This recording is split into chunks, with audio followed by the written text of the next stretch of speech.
할렐루야 샬롬 하고 인사합니다. 할렐루야 샬롬 샬롬 샬롬 샬롬 샬롬. 하나님 사랑합니다. 여러분 주 안에서 사랑합니다. 오늘 잠언 3장 말씀 25-6절 말씀이죠. 두려워하지 말라. 너는 갑작스러운 두려움도 악인에게 닥치는 멸망도 두려워하지 말라. 대저 야훼는 내가 의지할 이시니라. 내 발을 지켜 걸리지 않게 하시리라. 이렇게 말씀하시죠. 두려움은 지구상에서 가장 고가의 상품입니다. 대부분의 TV 광고는 상품을 파는 것이 아니라 두려움을 팔고 있다고 봐도 되겠죠. 그들은 사람들의 두려움만 건드리면 뭐든 할 수 있다 이런 생각을 합니다. 사람의 심리 속에 두려움이 모든 용기를 좌절시킵니다. 건강에 대한 두려움을 자극해서 건강보조식품은 날개 돋친 듯이 팔리고 있고, 보험회사는 사고와 질병을 이용해서 두려움을 건드려 온갖 종류의 보험상품을 팔고 있기도 합니다. 온갖 다이어트 산업은 비만이 만병의 근원이라며 살을 빼지 않으면 병에 걸릴 수 있다. 당연히 이런 부분이 없지 않아 있죠. 자극합니다. 일찍부터 학원에 보내고 남들처럼 조기 유학을 보내지 않으면 국제사회 시대의 자녀들이 뒤처지고 말 것이라는 두려움을 팔아서 영어 교육 시장이 또 얼마나 빠르게 성장했는지 모르겠죠. 화장품은 비쌀수록 더 잘 팔립니다. 성형외과는 요즘 같은 때 인산인해를 이루죠. 이런 어려운 때 아름답지 않으면 취직도 안 된다. 사람들에게 외면당하고 버림받을 수도 있다는 두려움 때문입니다. 명품 하나라도 없으면 무시당할지도 모른다는 두려움 때문에 짝퉁이라도 걸치려고 길을 쓰는 것은 아닌지, 사람들은 늙는 게 두렵고 외로울까봐 두렵고 가난해질까봐 두렵고 무시당할까봐 두렵고 실패할까봐 두려워합니다. 두려움이야말로 인간의 가장 근본적인 감정이에요. 쭉 이런 내용들을 결과해 보다 보니 정말 그렇네요. 이런 사람들이 두려움을 자극해서 상인들은 우리의 지갑을 열려고 합니다. 근데 우리의 두려움을 건드리는 것은 상인들만이 아니고 우리의 두려운 감정을 자극하여 우리를 조롱하는 세력, 사단의 세력이죠. 우리의 주머니뿐 아니라 우리 영혼까지 노리는 세력이기도 합니다. 그는 바로 두려움을 이용해 우리를 조롱하고 파멸에 이르도록 하는 세력, 사단의 세력. 사단이 가져다주는 두려움에 끌려다니다 보면 우리의 믿음은 그만 작아지다 못해 희미해지고 그리고 사라집니다. 하나님이 주시는 감동에 반응하지 못하게 되고 두려움의 노예가 되어서 결국 모든 것을 잃어버리고 말죠. 두려움의 실체에 대해서 성경은 말씀하십니다. 하나님과의 관계가 깨질 때 찾아온다. 오늘 본문도 너는 갑작스러운 두려움도 악인에게 닥치는 멸망도 두려워하지 말라 이렇게 말씀하죠. 두려움은 하나님과의 관계가 깨질 때 찾아와요. 옅어졌을 때, 적어졌을 때 그때를 자꾸 노리고 자꾸 반복을 합니다. 그러다 결국은 사단이 먹어버리죠. 인간이 하나님께 범죄하고 나서 찾아온 아주 달갑지 않은 손님, 사단. 최초의 인간 아담이 선악과를 따먹은 직후 하나님이 찾아오시죠. 창세기 3장 9절에 보면 야훼 하나님이 아담을 부르시며 그에게 이르시되 내가 어디 있느냐 이렇게 부르시죠. 가로되 내가 동산에서 하나님의 소리를 듣고 벗었으므로 두려워하여 숨었나이다. 아담이 하나님의 낯을 피하여 숨은 이유 무엇일까요? 바로 두려움 때문입니다. 불신앙에서 오는 것이기도 하죠. 디모데후서 1장 7절에 보면 하나님이 우리에게 주신 것은 두려워하는 마음이 아니요 오직 능력과 사랑과 근신하는 마음이니 하나님은 두려워하는 마음을 주시지 않는다 이렇게 말씀하세요. 사단이 우리에게 두려워하는 마음을 심었고 사이비 종교의 특징 중에 하나는 불안과 두려움을 조장하는 것이기도 합니다. 그들은 건강한 그리스도인들을 향해서도 그렇게 믿어서는 구원받을 수 없다 이렇게 말하고 행위와 열심과 율법 등을 들먹이며 또한 두려움을 건드립니다. 예수님을 믿으면 구원받는 것 아니냐고 대답하면 그렇게 구원이 쉬우면 누가 구원받지 못하겠느냐 하고 조롱하고 비웃습니다. 그럼 확신이 없는 사람들은 정말 내가 구원받지 못한 것은 아닌가? 의아해하고 당황합니다. 성경에 보면 요한복음 3장 16절 여러분들 다 아시죠? 누구든지 주의 이름을 부르는 자는 구원을 얻으리라.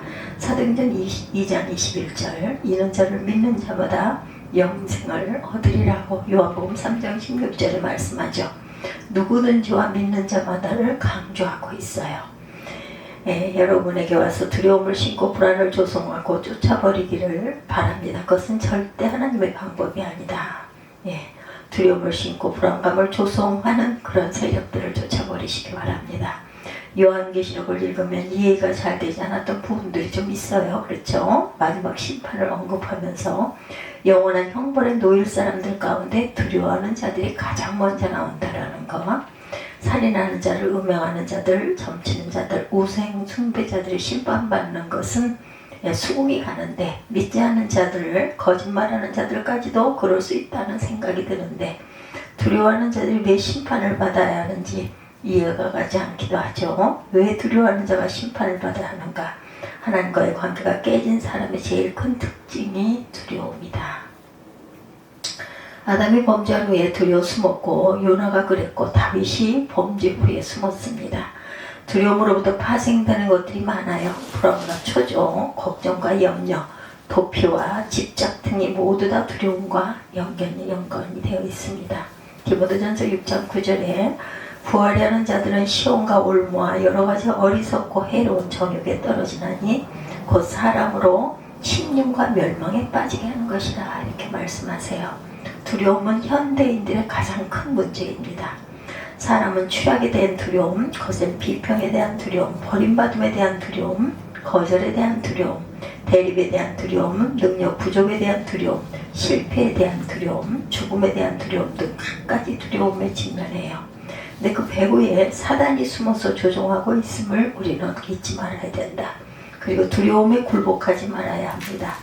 두려움에 굴복해서 스스로 도피처를 만들면 점점 하나님과 멀어지고 관계가 깨지고 우리는 추락할 수밖에 없다. 하나님의 음성에 귀를 기울이십시다. 11살 때부터 배를 타던 요한이라는 사람이 있었어요. 아버지는 요한을 궁중 해군의 선장으로 키우기 위해서 훈련을 시킵니다. 그러나 그는 훌륭한 과정을 이수했음에도 불구하고 요직에 오르지 못합니다. 잘못된 행동과 반항적인 태도 때문에 계속 강등되고 심지어 처벌까지 받게 됩니다. 20대 초반 요한은 아프리카에서 노예를 나르는 그레이하운드라는 배의 선원으로 취직을 하게 되죠. 그는 항해 중에도 사람들을 비꼬았고 특히 신앙인들을 조소했다고 그래요. 하나님은 아예 안중에도 없었습니다. 그리스도를 본받아라는 책으로 평하던 그날 요한이 탄 배가 광풍 속으로 빨려 들어갑니다. 배가 빙빙 돌아 파도의 꼭대기까지 올라가더니 갑자기 바닷물 속으로 곤두박질을 쳐버립니다. 그 뒤에서 배의 가장자리가 부서져 나가고 선실은 물로 가득 차오르며 침몰하기 일보 직전에 이릅니다. 요한과 다른 사람들은 배를 구하려고 9시간 동안이나 사기를 잃지 않고 발버둥 치면서 안간힘을 썼어요. 어쩌면 그날 밤이 그들에게 최후의 순간이 될 수 있는 상황이었기 때문이죠. 한때 반항적이었던 요한은 갑판 위로 자신의 몸을 내던지며 하나님께 매달려 간구합니다. 하나님, 인간들의 노력이 소용이 없어질 때 모든 선원들에게 자비를 베푸소서. 폭풍우 속을 헤치고 생존한 그가 바로 요한 뉴턴이죠.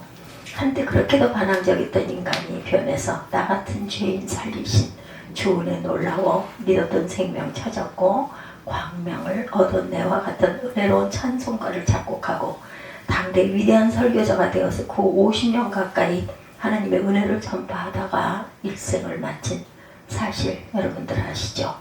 두 번째, 두려움을 극복하려면 하나님을 의지해야 한다. 오늘 본문 26절입니다. 잠언 3장 26절에 말씀하고 있습니다.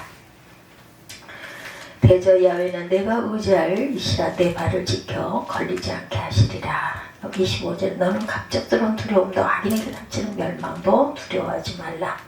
대저 야훼는 내가 의지할 이시니라 내 발을 지켜 걸리지 않게 하시리라. 하나님은 두려움에서 건지시는 분이라는 것 잊지 마십시다. 두려움을 극복하려면 하나님만 의지해야 되죠. 온갖 위협과 위기에서 건져주시는 분. 그러므로 두려움을 이기려면 하나님을 신뢰하고 의지하자. 아담과 하와가 범죄하고 안전해 보이는 동산나무로 숨죠. 그것을 하나님의 낯을 피한 거예요. 그러나 하나님의 낯을 볼 수 있는 곳이 가장 안전한 지역이라는 것을 그들은 몰랐어요. 반면에 다윗은 시편에 보면 하나님의 얼굴을 간절히 찾고 구합니다. 시편 27장 8절에 보면 너희는 내 얼굴을 찾으라 하실 때 내 마음이 주께 말하되 야훼여 내가 주의 얼굴을 찾으리다 하였나이다. 다윗은 죄 때문에 괴로워하고 있을 때도 하나님의 얼굴만을 구했다는 건 잊지 맙시다. 하나님의 얼굴을 배울 때 용서받을 수 있고 하나님을 만날 때 비로소 회복될 수 있다는 것, 하나님을 배울 때 두려움이 떠나가고 평안이 충만하기 때문입니다. 그리스도는 이 땅에 오셔서 우리의 두려움을 없애주셨어요. 하나님을 아버지, 아빠, 아버지라고 부를 수 있도록 하나님과의 친밀함의 다리가 되어주셨죠. 그래서 우리가 기도할 때 예수님 이름으로 기도합니다. 우린 자격이 없어요. 칭함받은 자들입니다.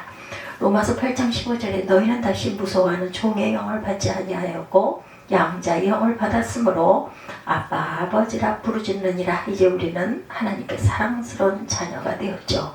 두려워할 이유가 없습니다. 하나님을 믿는다면 더 이상 사단의 위협 아래 두려워하며 초라한 인생을 살지 않아도 된다. 인간의 수단과 방법으로 스스로 안전한 도피처를 만들지 않아도 됩니다. 스스로의 노력으로 만든 도피처는 거짓 안전이다. 사단의 속임수예요.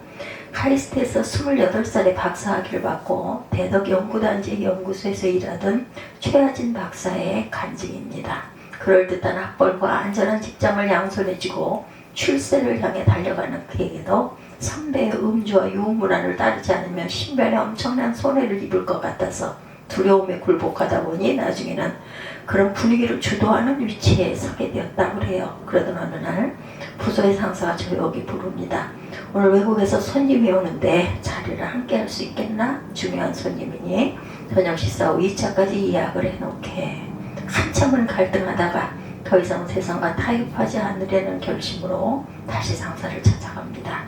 식당 예약은 제가 하겠습니다. 그리고 저는 2차는 못 가겠습니다. 그 이후에 상사에게 찍혀서 생생나는 프로젝트는 아부하는 사람에게 주고 최하진 박사에게는 결과도 잘 안 나오고 자칫 능력 없는 사람으로 찍히는 맡기시라는 것만을 주더라는 거죠. 근데 1년 내내 연구기관과 6번의 실패 끝에 기적과 같은 성공을 거둡니다. 대박이죠. 그룹에서 발행하는 잡지 인터뷰도 하게 되고 크게 인정받는 계기가 되었어요. 두려움 때문에 주랭랑치듯 안전해 보이던 동산나무 사이에 숨어있는 인생이 얼마나 많은지 여러분들 아시죠? 그러나 하나님의 얼굴을 피해 숨은 그곳은 절대로 안전하지 않다. 더 고통스러워할 뿐입니다. 사단에게 속아 스스로를 폐위사로 몰고 가는 비참한 자리, 아무리 화려하게 포장해도 알맹이 없는 빈 껍데기가 될 뿐이라는 것. 하나님의 얼굴을 뵐 수 있는 그곳으로 나올 때 두려움에서 자유할 수 있다. 진정한 안전이 거기 있어요. 저와 여러분 모두 하나님을 신뢰하고 의지해서 두려움에서 벗어나 참 자유를 누리며 사시기를 주님의 이름으로 축복합니다. 기도하시겠습니다. 아버지 감사합니다.